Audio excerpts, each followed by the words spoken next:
अरे ढगाच्या आड गेलेला सूर्य तुम्हाला पुन्हा पाहायला मिळेल, पण एकदा माती आड गेलेली माय आणि माती आड गेलेला बाप पुन्हा नाही पाहायला मिळणार. माझ्या माता माऊल्या इथं बसल्यात.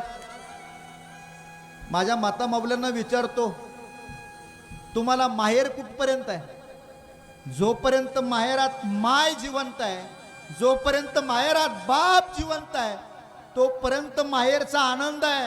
अरे एकदा का माहेरातली माय गेली, एकदा का माहेरातला बाप गेला की मुलगी मुलगी राहत नाही हो. मुलगी पाहुणे होते, पाहुणे. विचार करावा लागतो आता जावं की कसं. पण जोपर्यंत माय बाप आहेत ना, तोपर्यंत कोणाच्या विचाराची गरज नाही, हक्काने जाता येतं.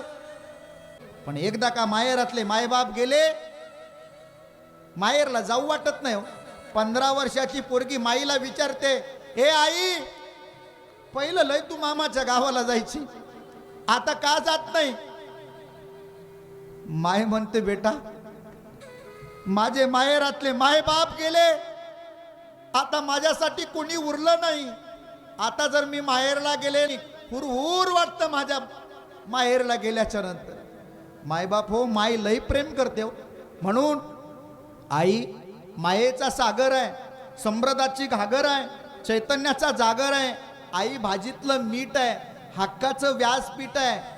आई मायेचा उभारा, थंडगार वारा. आई दुधावरील साय आहे, वासराची गाय आहे, लंगड्याचा पाय आहे. आ म्हणजे आत्मा, ई म्हणजे ईश्वर. जिच्यामध्ये ईश्वराचं अस्तित्व आहे तिला आई